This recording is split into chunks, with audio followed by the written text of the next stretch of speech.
Well, hello everybody, welcome back to episode 173 of my Let's Play of Tyranny. I'm IVATOPia, and basically we're supposed to go meet somebody, but then Vess has some slightly more opponents, and she's done a bit of vengeance thing, so we're kind of detouring, and now I've been told that the edict I did is increase the Banes, and they're kind of going to, no one's working, so they're going to basically drain any money we have for this war. So not good, so I've got to pick my actions, what to do. I haven't read them yet, so I'm going to do it now. Consider how best to deal with the threat your edict has stirred. Pay 1,000 rings, hire mercenaries. Not bad. Lure the Bane away. Turn favour free. Tune a favour, request aid from your allies. Ignore the Bane, no. Don't know, have 1,000. Would be there if I couldn't do it, would it, surely? You tell your ever to go to Lemon Crossing. There's a heavy iron ring in it for a mercenary captain willing to test the mettle of their company against the ravening arcane horrors of the Bane. The messenger nods eagerly and leaves you to continue your journey. Okay. The guards, it's gone up, good. Lemon's Crossing House. I need to tune it. And a counter. Okay, hopefully this is going to be a quick thing so we can get to the talk with the voices guy. Nearer to what his name is. Well, I'm certain it's going to be a trap. If it is, we can deal with him quick. Or maybe he'll work with me to help take the other archives on. Then I can slit his throat, then slit the overall's throat and become the new overlord. We'll see.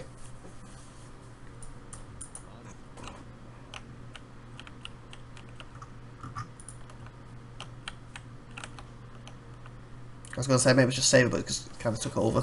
This place is manned by a skeleton crew. Could be half the Current are out raiding, but I don't like it. Industrial flare. Either way, this is our best opportunity to get in and out without having to cut our way through 100, unless it's a trap. And here I thought I might miss out on my scrub slaying quarter today.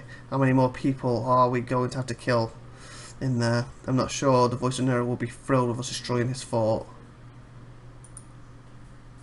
Oh great, so I'm going to do this right before we go to the voices. But if it's a trap for the voices, the killing this is going to weaken him, so never far from my mind faith binder, but it pays to keep one on one's toes. Let's say you and I go bind ourselves some fights. Okay, go look. Blood stains the wall, thick as lead, paint and dead flies stick to its tacky surface. There seems... Come back, I can't read you. There seems to be too much gore to be the result of a battle, but if it's supposed to be decor, its meaning is lost in its mad excess. Let's save.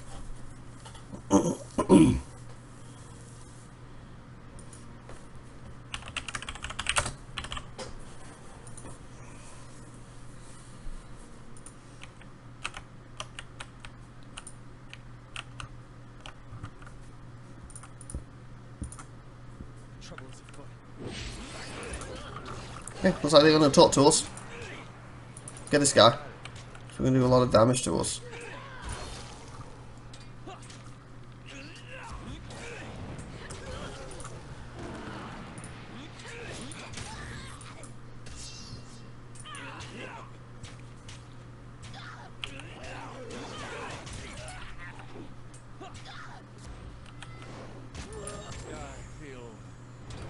Oh, sugar, I wasn't paying attention. Uh-oh, that ain't good, the heal's down.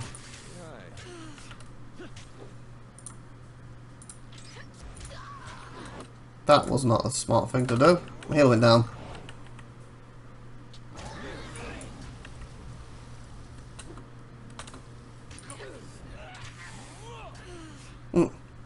Got him, just this one.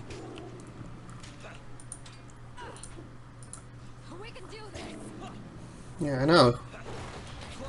There we go. Get up, you. Playing up and down. Bastard us.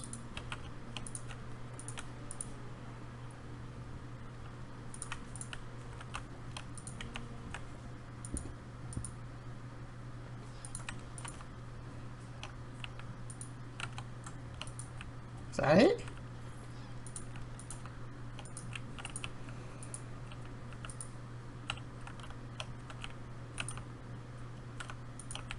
Yeah, I was trying to see if that was a trap, there would have been a lot more there. So I don't think it is a trap.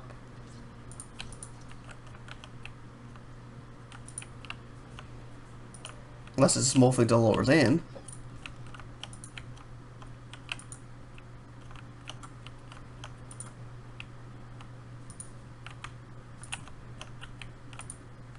Okay, where is everyone? I know they say a lot of them out, but come on. Probably just that little groups will be killing. Half dozen corpses, most bearing disfavoured brands on their skin, hanging in various states of blood. Bloody abuse in this converted animal pen. It's unclear whether this torture served as interrogation or entertainment.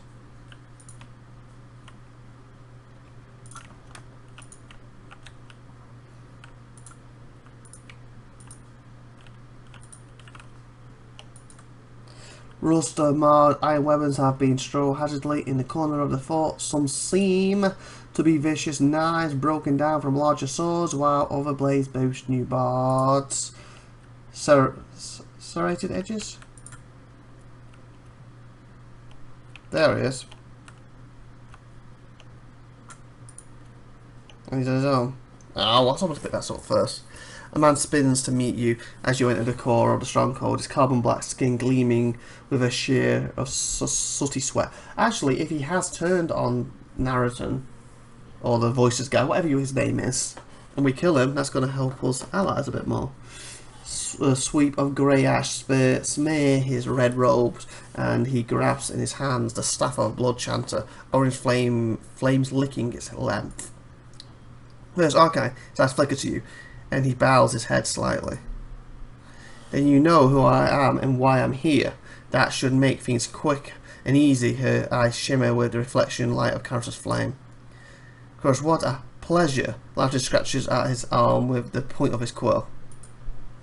Laren, I see your tomb sense, supposed of the Overlord, wasn't withered with age. Your tomb scent? Support of the Overlord hasn't withered with age. Okay. And but a simple servant of the Faithbinder, he offers his open palm, empty of all save smeared ink, and the quill dangling from between two fingers. And I'm the archine of youth, everlasting. He chuckles, a sound not unlike gravel shaken in the bag.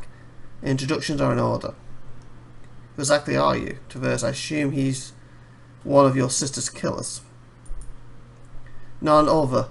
I've seen those smirking lips 1,000 times behind my eyelids.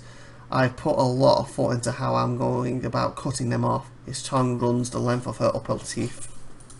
Apologies for the lack of introduction, Arcane. I am Chorus, once of the school of ink and quill. The sage smiles, indicating himself with a flat hand upon his chest. The hand remaining flat rotates and pitches to indicate verse. More to the matter at hand, however, I am one of the 3 survivors of the group that met your friend Scarlet Fury's patrol in open battle in Apex a few years ago. You seem pretty damned matter-of-fact about it for someone whose remaining life is measured in hours. So long? You think I'm going to make it quick? Kindling... Wow. Penis? No, I'm going to savour this. Nice and slow. She barks out a laugh. Rings his staff with both hands and regards you with narrow eyes. How did I come to earn your unbridled empathy? You let Carlos live, and he was easily the worst of us. That wasn't my even core versus weapons appear in your hands. Hold, Fury, aren't you the slightest bit curious about why the man who killed your Fury friends holds a tent in the middle of Carrison's forsaken Scarlet Chorus encampment? He holds out a flat, filthy palm. That stops her short, her eyes, when she looks to you, have widened with doubt. So I'll spill it before we spill you. It's all been a ruse. Doesn't matter, Verge. You have him here. Do what you came for. Have you learned nothing of Sage's hilarity? Their speech serves to stall and confuse. I was wondering that myself. It's been a ruse. Ruse? What kind? What are you even talking about? Verse blinks at you. Clever Arcane. I've heard that the Architecture trains his agents well in the arts of reason. The sage nods. Simply put, I am a creature of the voice. I am a creature of the voices of Nerat. The voices what? What are you trying to say? Curse took me and everyone in my village almost 4 years ago, my wife included. I think you like Marha. We've seen were she not wrapped up in all of this? She's broad of shoulders, muscled like a beast woman, her spirit full of oil and fire. He taps his staff fondly. Flimsy male calves mate built like beast woman, but careful with wish. She chuffs slightly to point. We guess the voice is used to control you.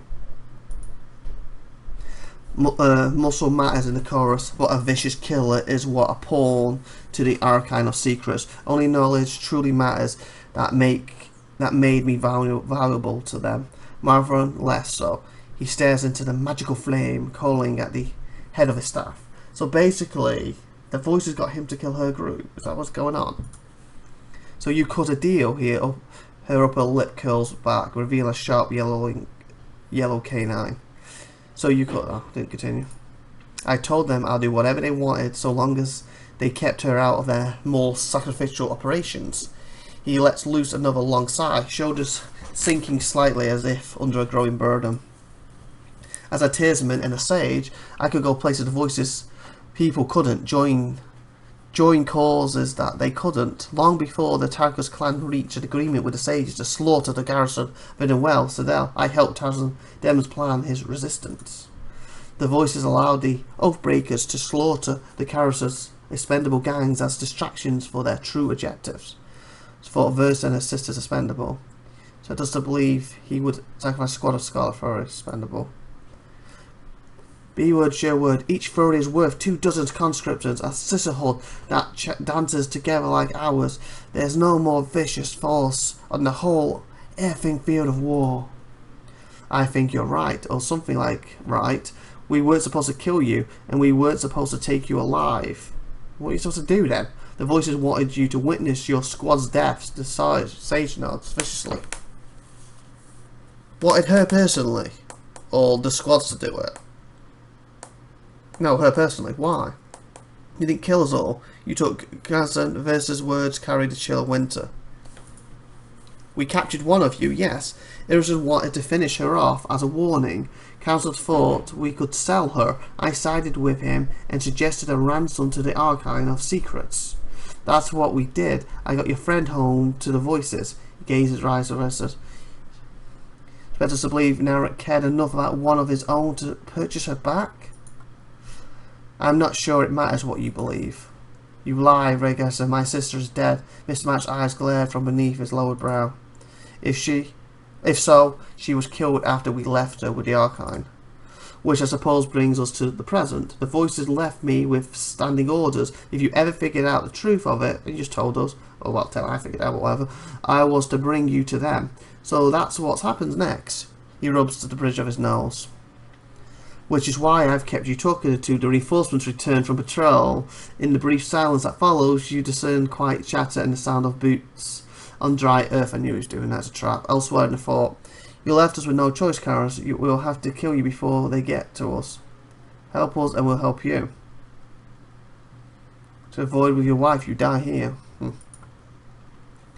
If I don't bring you back, it doesn't matter whether or not I died in the trying.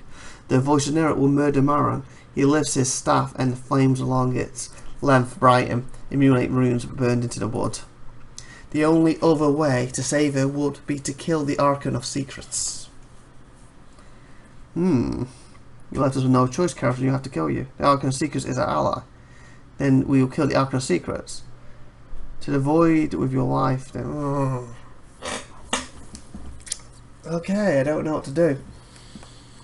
Because I would like to use the Arcane to help me take care of the other... take care of the other Arcines first, then take him out. Or even use take care of them, take over the Overlord, then take him out and become the Overlord. I don't know when I go to him. If he's going to talk to me, we're going to have a full army, or he's going to set me up in a trap. You know? If he's going to set me up in a trap, then having him to show up to help me would be beneficial. But on the other hand, if he is going to help me fight the other Arcines and the Overlord, then I can take him out. Then having him come along with us will not be beneficial. So do I want to go with a sure thing with him right now? But Vess wants him dead anyway. But if I do kill him, and that might, you know, show my loyalty to the Archive of Secrets, so we can stay an ally, and then we can take the others out before I kill him and take the Overlord spot. I think that makes more sense. So he's an ally. We kill the Archive of Secrets. To the Void, with your wife, you die here. There are more soldiers coming into the fortress now than you felled on your way to me. Do you truly believe you will leave this place? He's Chapleet's purse. Then this conversation is over, right? Murderous anger flickers with reflection, flame in her eyes as she glares hopefully at Chorus. Attack Chorus, you and me. Verse, I've got your back if you've got mine. Chorus would help us get out, and we'll revisit the question of what to do with you. This simply ends now. Verse, this B word died the moment we met. What do you want, Verse? I trust you to make the right call. Reverse, I've got your back if you've got mine. Alter, a wicked grin splits Verse's face, and she nods in understanding. She's running towards you even as you drop to her knee, and she vaults from your shoulder. Courage lifts his staff to fend her off, and while he manages to catch her incoming edges, he's put off balance. She pushes forward, showing his staff against his chest and her blade into his gut. Damn, Sherwood Stains! To the Void with you! He stumbles back, a quick brush of his hand, cauterizing his wounds. Chorus readies his staff as the sound of the approaching chorus gangs grow louder. Get him quick before they get here. Okay. Hobble him. Fury Rage. Sorry about that. You got it. I will break you. Well, I'm going to kill you right now. There we go. And that being said, I think it's time to end this episode. So please like, please subscribe, please share next time, as we'll continue this next time. I'm IVATOPIA. Have a great wonderful day out there. Bye.